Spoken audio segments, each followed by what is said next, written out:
Welcome to our TA chat about families planning, structure, organization, and routines. I'm Stephanie Martinez.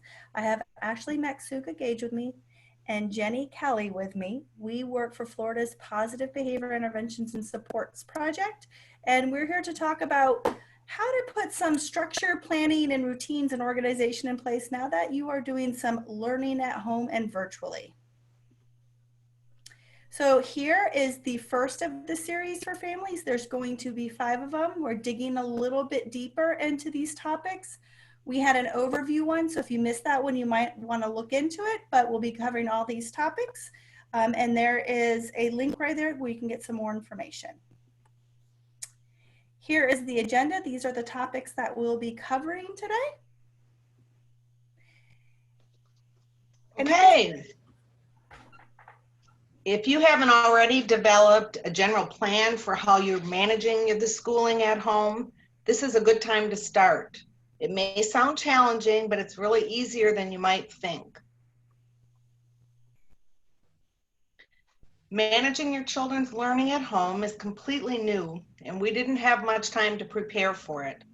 Many families report feeling overwhelmed and stressed with this new responsibility, especially those who are also now working from home. Children are also reporting anxiety and uncertainty while missing the structure and predictability of their classrooms and schools. Developing a plan will help reduce stress and anxiety and will enable you to take charge of the situation. Children will be less anxious when they know that you have control over what's going on. So where do you start in developing your plan? The first place is to become familiar with the requirements of your school district regarding the amount of assignments, times for check-ins with teachers, and submitting work. Next, consider the number of children at home, their ages, and whether you're working from home, as well as the computers and other resources you have available to you. Set realistic goals. Your home is not a school.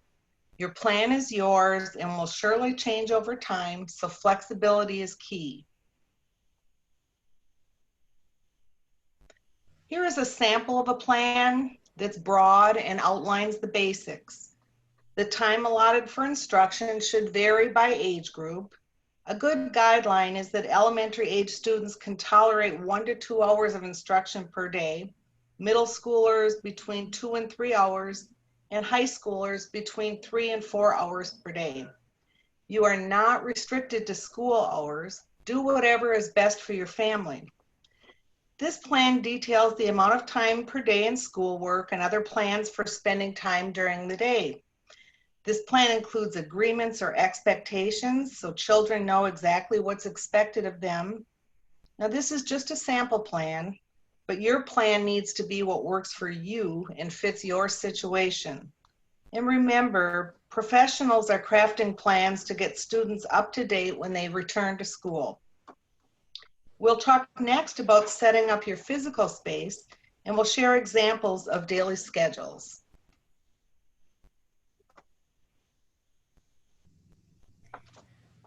When we do this chat live, we're going to be asking you to type some questions in the chat box, but we're going to do that live, so we'll hold on for that. So physical space. So thinking about the physical space of your home, there's lots of different things to consider. One would be the location of learning. How many kids do you have? Multiple learning space. So if you've got more than one child who's doing learning at home, maybe you need to identify a different space for them. And then based on their age, some students may need more space over others. What type of school supplies will students need? Will they need paper? Will they need pencils? If you've got 2 people working in the same place at the same time, you might need some earbuds for the students as well. For example, my child and I, we are on the 3rd iteration of our learning space together. I'm working, he's going to school, so now we have different earbuds so that we each can kind of plug in when we need to as needed. What about your own workspace? Some of you may be working from home during this time and you might have your own space that is needed. So you can see at the top, there's a little note on the door. So mom is saying, I'm in a meeting right now. There's some privacy and do not enter. And then based on the questions her children asks all the time, these are probably one of the answers that she'll give. My favorite ones on there are a piece of fruit, so probably the child's asking for a snack. And the second one is probably where is a specific item or toy, and the mom's saying, check your bedroom. Some other things to consider is, older students may be able to have a workspace that's a little bit different of where you are. They may be able to have that gap, but my child is a third grader, needs a little bit more assistance, so we have a shared space. You might have some specific rules too about when and they can or cannot enter your workspace if you have two different ones. Sometimes we may have phone calls or meetings if we're working at home that can't be interrupted. And so providing some choices, so you can see I made a little list for my own son. Here are some different choices of things that I'm okay with him doing when I cannot be interrupted. You notice I put there he has to read before he can do one of his Kindle or his Xbox or that technology pieces. We've also had discussions about if there is an emergency, then I can be interrupted, and we have defined what an emergency is. He gets nosebleeds. He knows how to handle them, but sometimes they do get excessive. So he knows if it's an excessive one, he can interrupt me. If he can't find a game for his Nintendo Switch, that's not an emergency. And so we've defined some of those as well. The other thing that we suggest as much as possible is to have one space for work, whether it's your work, your students' work, and one space for play or home time. Now that we're confined to our houses, if we have those two divided spaces, we're able to shut off a little bit at the end of the day and relax. I know that's not always possible. So if it's not always possible, maybe making arrangements so at the end of the school or work day, you move computers and schoolwork and put it somewhere else so it's not physically right there. But also, if that's the case too, if you have a child who has a favorite toy or they're really into their cell phones, maybe having limitations of those during their learning time so they're not as tempted to use them. So some structure and organization. As Jenny said, here are some sample schedules. There are tons and tons of schedules out here. You'll notice the one that says home learning schedule. That's for some of our younger students who maybe don't read and they need the pictures for them. Wouldn't use that necessarily with an adult or soon to be adult child, maybe a 15, 16-year-old. You might use one of the ones in the middle that's more broken up by time. And again, you want to adjust that based on your family. A lot of these are starting at 8 a.m. Maybe your family are night owls and they don't start their day till 10. Then you make your schedule from 10. I have a friend that I grew up with who has 4 children. She's working at home during the day, and so she's now implemented night school. So she does not do home learning with her kids until 5 o'clock at night. So make it fit what works for your day. Of course, there may be a few times where your child has to join a specific online learning platform that's live, like Zoom or Teams or Google Meet. Then you'd want to build that in. Otherwise, some flexibility. So here are a bunch of the things to include in the schedule. We've talked about a couple of them already, but a couple of the things to think about is building in time for lunch, snacks, breaks, and recess. Keeping in mind our elementary school students are used to 15 minutes of recess every day. Our middle school and high school students are used to that break between classes for a class change. So they may need those 45 to 45 minutes or so, our middle school and high schoolers, that 5 to 10 minute break in between activities. Some of the other things we will talk about are choice, interest, and preference. Some more activities for physical and time to connect to social media, and we'll give you some of those examples there. Here's a sample on the bottom of a visual for a secondary student. This comes from the school district where my son goes to school, and it helps them to plan out their schedule for the day. So if you're trying to teach your middle school or high school students a little bit more independence, you might want to do something like that for scheduling.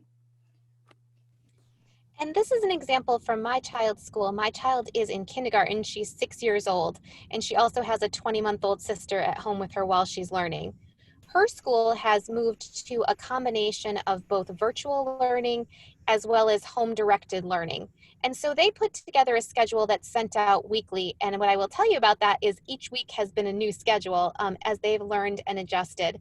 But one of the things that's really neat about what they put together is that they have a section where it tells you what needs to happen, whether or not their Chromebook or computer needs to be turned on, how the meeting platform that they've selected will be opening. So for example, for the morning meeting that occurs every day from 9 to 9:45, as long as the computer is on, the meeting platform automatically pops up and the student's able to join. They don't have to log in or try to navigate going to different websites, which for kindergartners could be difficult, as well as for parents who might be working themselves. After that, there's independent learning time, and in just a minute, I'll show you an example of the choice that they have in terms of what students are going to be doing during that independent time. But there are also specific reading groups that are occurring based on level with the teacher remotely. And so those are housed throughout that time, but students can pick what they're doing during other pieces of that same time period. Synchronous specials were introduced this week. And so that's been one of the newer things that we've been adjusting to.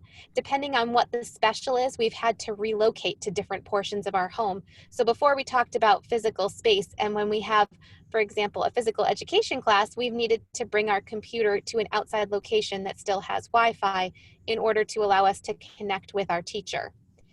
Over on the right-hand corner at the bottom, what you'll see is an additional schedule that was provided by my child's teacher. And this speaks to the point about making connection and making learning continue to be fun. So each week there is a different type of spirit or theme to the week.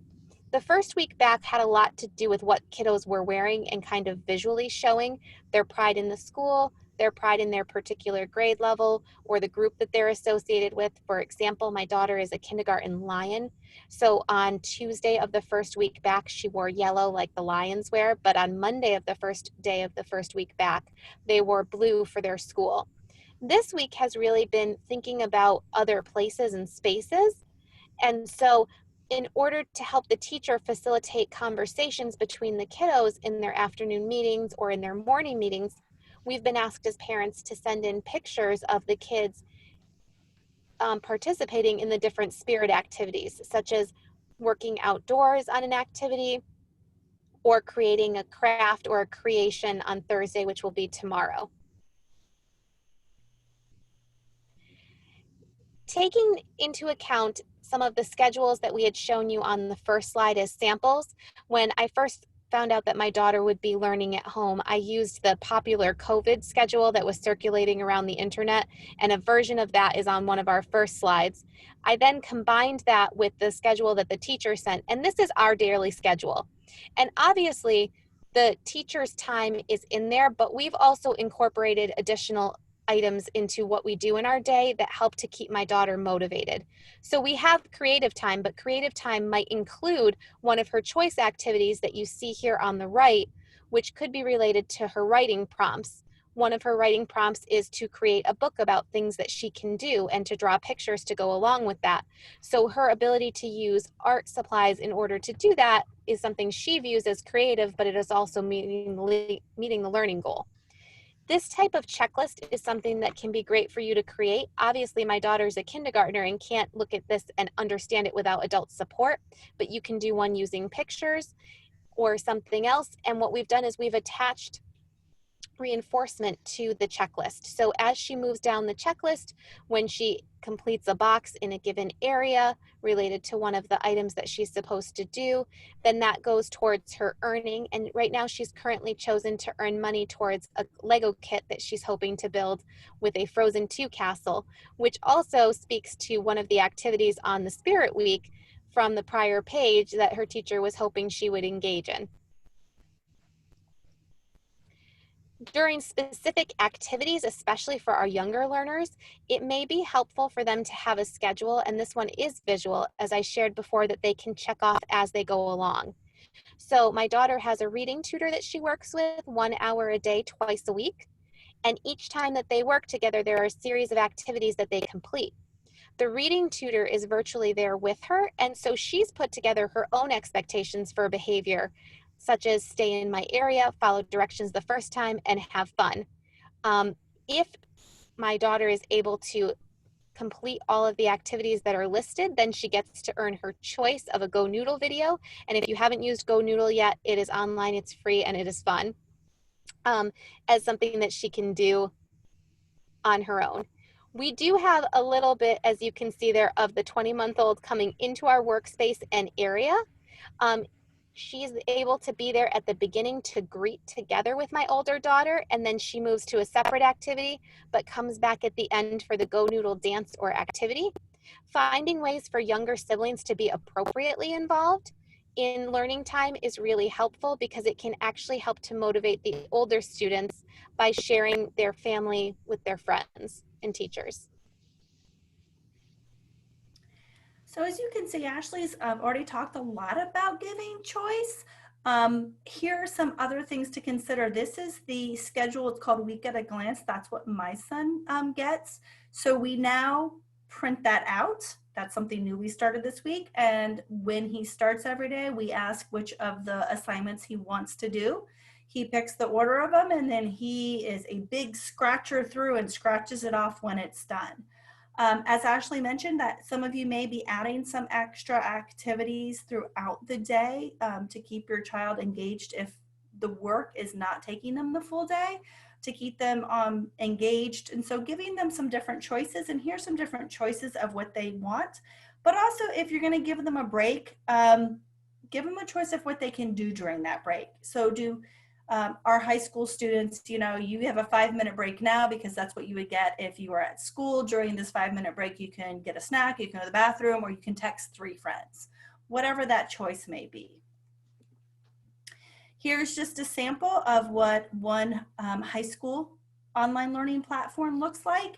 So this right here is a little schedule where the student could say for each period, each teacher, what platform is used, because we found that there are multiple platforms. So for example, this is a platform from Canvas, but students may have to go to other websites. They may have to use something like Zoom or Team or Meeting so they can put that information down. Just like with my sons, the students here, because they have a different little icon for each content area, they can pick the order of the content, but it also lists out all their assignments that are due, so they can pick the order that they are done with. So we're going to give you some little videos here. This first one is one with my son, and this was how we were doing order of activities before the school district provided some of those. It's a minute, right? Okay, so we're going to pick the order of what we're doing today? Okay, so let's go through them all. Okay, read them to me, and then we'll pick the order of them. So you've got Math, Prodigy,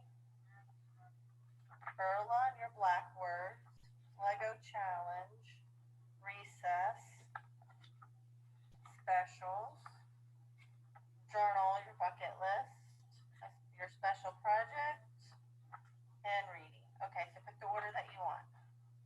Pick the order that you want to do things.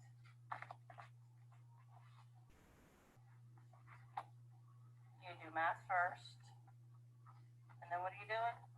Erla.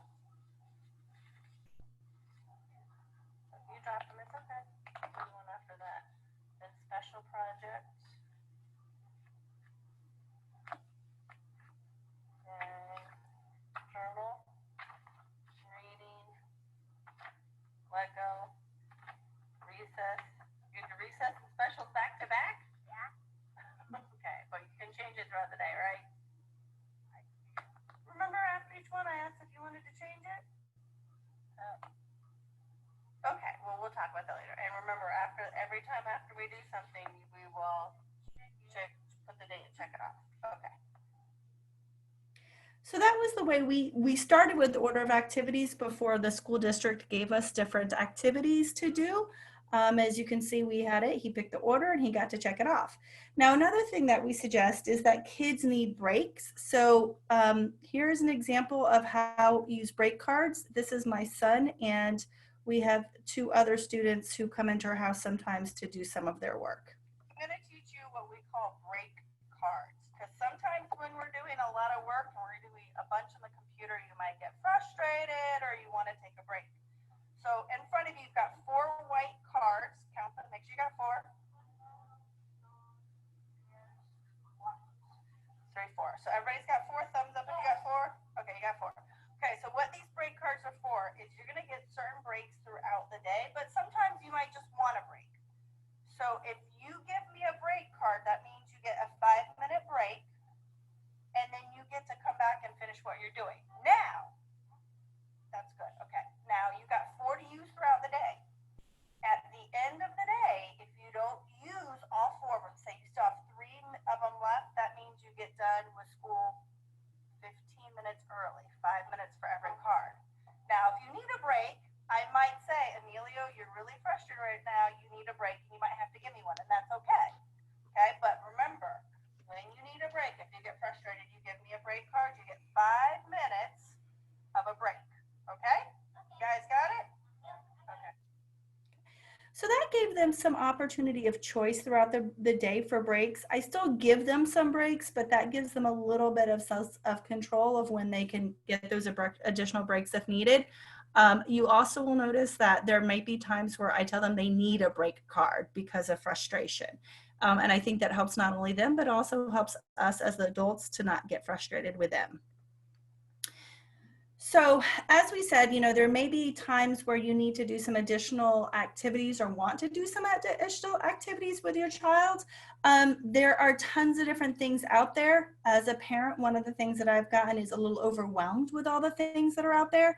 But what I ended up doing is just narrowing it down to his interest and then picking a few of these. So find out what your kid's interested in and then come up with maybe some different activities that they can do. Physical activity. Said this earlier, it's important for kids to get up and move throughout the day. So there's lots of activities that can be done. Ashley suggested Go Noodle as one. We'll show you an example of a brain break in a second. But getting our kids outside, if possible, in the fresh air and doing some different things. One of the things that's not on here that I just developed today for my son's class is a neighborhood bingo.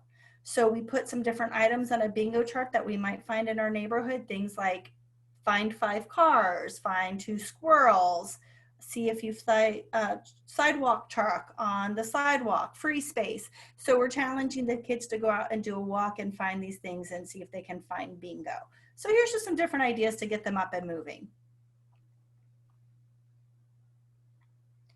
On top of that, we might want to think about some socially distant contact play dates, and actually talk a little bit about what you've been doing with your daughter.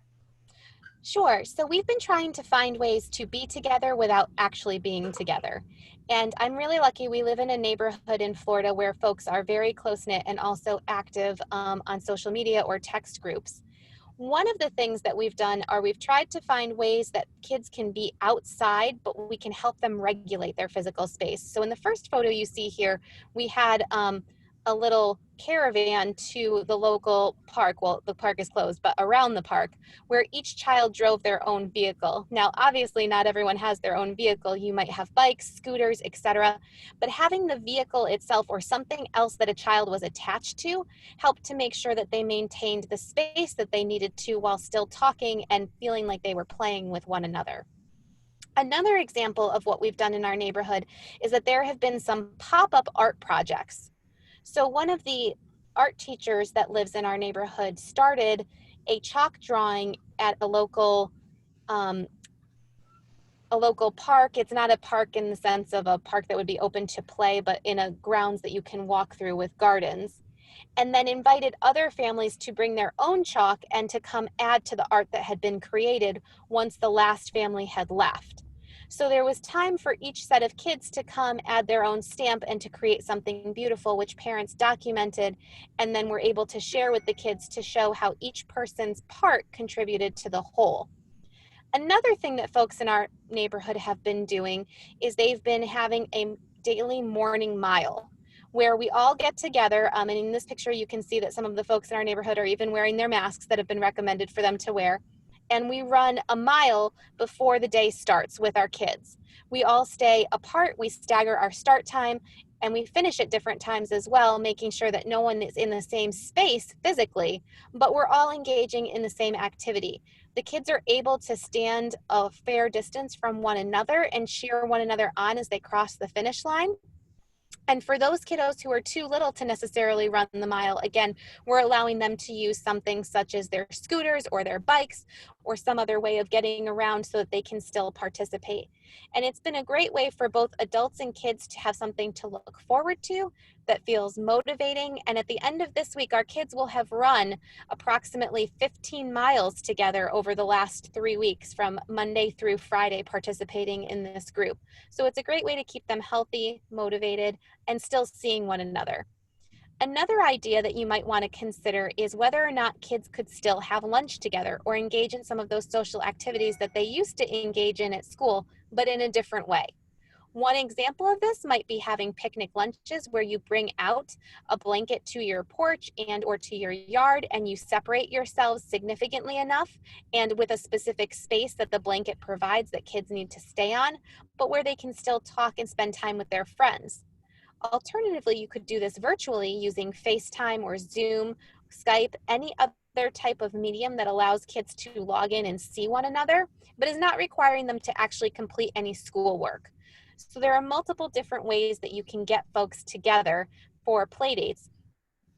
And one of the things that I found is that at first, the morning mile or some of those other pieces that involved physical activity had my kids telling me that it was too much.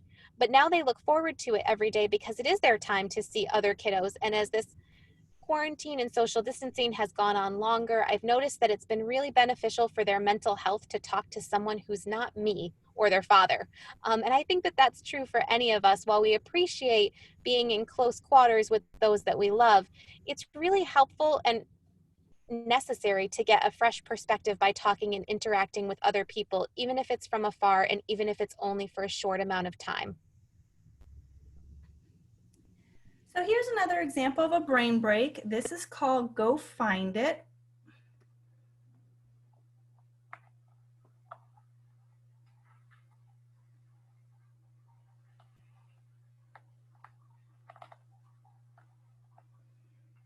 Okay, you guys have been reading for like 15 minutes so quietly now, so we're going to take a little break. So take your book, fold the page over so you know where you guys were, because we're going to pick back up and we're going to take a little quick break. Got your pages folded over? Okay, put it on the desk. Okay, so we're going to do a game called I Can Find It. Kind of like a treasure hunt. Okay, so I'm going to tell you something. You need to go find it and bring it back here. Okay? I need you guys each to find something that is the color purple and bring it back to me. Something that's the color purple. You got it? You found a mark? Sit down. Once you have it, find it, sit down. Okay, Daniel's still looking. He's finding something.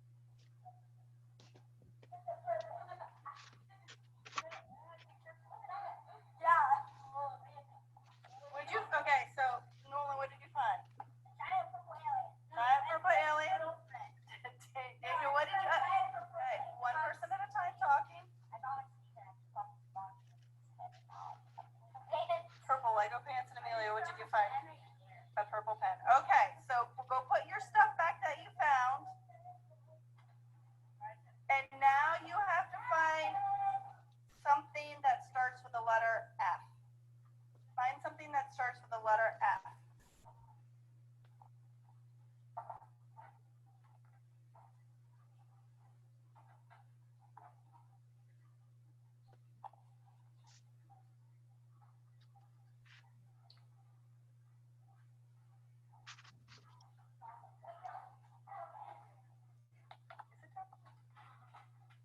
Okay, I found it. What did you find, Emilio?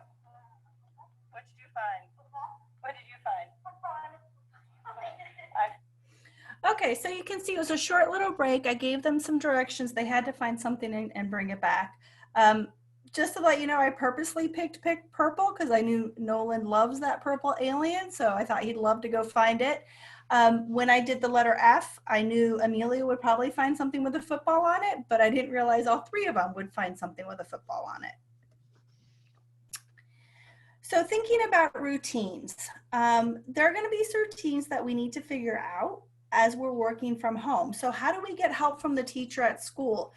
Is it an email? Are there certain times a day that the teacher's live that they can log in and ask those questions? How do they get help from mom, dad, aunt, uncle, whoever's at home with them throughout the day? We talked earlier about meetings too. Here is a little checklist asking mom for help that I developed for my son to let him know when he can and cannot come ask me questions. How to get help around like technology, especially if they're using things online and they're not used to it. My son had to figure out how to like print, how to go between the different platforms. If the technology is not working, we had some issues with videos the other day that weren't working. So we tried all we knew technology wise. So then who did we reach out to get that done? How do we turn in assignments? Is it done all online? We had to learn that we could take pictures and then upload those. So does it have to be done every day? Does it have to be done at the end of the week? What are those kind of nuances? We discovered for ours, there's certain dates, but they asked to be completed by Sunday evening. So there's flexibility there. Virtual online meetings. There's so many different platforms that are out there. So here's a little checklist to think about, especially with our older students and they're independent. Do they know the start time of the virtual meeting? Do they have the link? Is their device fully charged, especially if they have to go somewhere that's quiet and they don't have access to a wall to plug it in? Things like volumes turned up. Is there an appropriate background showing? Are they wearing appropriate clothes? And the one video my son had PJs on. That was for us. It was PJ day at home. Maybe we don't want to do that if we're doing a Zoom meeting. Other people, if you're sharing a workspace with other siblings or with your parent, do you want to let them know in advance that, look, I'm going to be on this call. Can you be quiet? Do I need earbuds? Can you turn the TV down? All of those different things. And then the last one that I've heard a lot of parents talking about is my kid is home and all they want to do is eat all day. So I was trying to find some different ways, and this one was interesting where the mom has for each child a different little basket, and those are the snacks for the day. And when they're done, they're done. I did hear of another parent where she took play money from like Monopoly, and each kid received a certain amount of money every day, and she labeled all the snacks in our house different costs. So things like potato chips might be $100, whereas carrots might be $50. And she gives them their allotment for the day, and when they're done, they're done. We also want to make sure that we have time to connect with our friends, especially our older students in social media, and giving them some specific guidelines. So here's a technology box. We put that out, and when we're not supposed to be using technology, it goes in there. And then there are guidelines of when they're allowed to use it. Having that schedule set up and those guidelines for your youth will be very important up front. So here are just some little quick tips that we've gotten from other districts. So we like to share this. So here's a little sheet that Leon County developed of some different quick tips. It's kind of a summary of a lot of what we've talked about today. And then as Ashley was mentioning, the activities at home, the school district where my son goes, they came up with a list of activities. But here, just remember to try to do something fun as a family. Maybe not every day, maybe a couple of days a week. And at the bottom, it talks about some mental health things to keep us grounded and checked in. So the last couple of things that we wanted to share were some of the things we've done during this time to keep us engaged. So you'll see my son down at the bottom, he's got a bowl and he's stirring. We had gotten a recipe to make some homemade pretzels. It was a disaster. They were horrible, but it was something fun that we did together. Not everything's gonna work. Then there's a picture of us playing a dominoes type game with my husband and my son. And in the bottom corner, he had to do a silent reading for 30 minutes. So we took that opportunity for him to do 30 minutes of reading, and I had to edit an article for work. So I took 30 minutes to do that. But we got comfortable, we sat in his bed, and we did that side by side. And we've been focusing on saying yes to things we may otherwise say no to. So, one of the things that is probably my husband's least favorite thing to do is to work outside in the garden. And yet, here you see us planting some new plants. The girls became interested doing a Scholastic Learning at Home unit that was free online in how plants grew and plants' life cycles. And so we learned all about that. And then later in the afternoon, we're able to plant some new plants in our planters and out in our yard together. Another thing that we did is we added some fun to our arsenal. And so we brought out and purchased a swing for our tree that took time for us as a family to put up together, but has since become really an activity that's at least filling up 30 minutes of each one of our days. Just having that swing in a space where both girls can use it. As adults in the household, I personally enjoy swinging on it. My husband does not, as he gets motion sick. The other thing is that I've had to relax some things that perhaps in my first iterations of my schedule I thought were really important. So initially, I didn't want to have any screen time during the day outside of what would be required by school, but then quickly realized that my daughter needed a break and I needed time to work. And therefore, during lunch, we instituted the policy that she could watch a show with her lunch. And again, in the second iteration of my schedule, I said that that show was possible, but that it had to be something educational and from PBS Kids, and quickly learned that that was not motivating for my 6-year-old, at which point she requested choice in what we watched. I was pleasantly surprised when she told me that she wanted to watch movies that mommy loved. And so we've been currently focusing on 80s classics such as Girls Just Want to Have Fun, as well as Footloose. And we are starting Who's That Girl featuring Madonna. And so while I don't think that you need to necessarily choose 80s classics as your lunch break for 30 minutes each day, it can be fun to find something that you used to love to share with your child that can make you laugh and giggle and that give you both some rest and relaxation. I have another colleague who has been having theme nights with his older kids. His children are 12 and 15. And so he has been having themed dinners. They've had formal dinners, they've had Harry Potter dinners, and they've also had various music related concert going themed dinners where they all dress up and surprise one another at dinner time. But just finding ways to have fun that take the pressure and the stress away or can make folks laugh is a really great thing to do right now. Our final thought today, you've heard so many ideas and hope it's not overwhelming, but last thought is sharing the load. And it is a good time to think that grandparents and other relatives are all at home right now, just like everybody else. And for many of them, it's a lonely time. Most of the Facebook posts you see from grandparents are how much they miss the grandchildren. So one thought is including them in interacting with your children over the phone, on FaceTime, Zoom, or some other platform. Think about asking them to listen to your children read, with help with assignments, or have children show them what they're working on. In the pictures here, I actually do the reading comprehension with my grandson, who is 9. He reads me passages, and then he answers the comprehension questions. It gives my daughter a break for a minute. I also do with the 5-year-old, his sister. She shares with me all the drawings she's done and her work that she's done.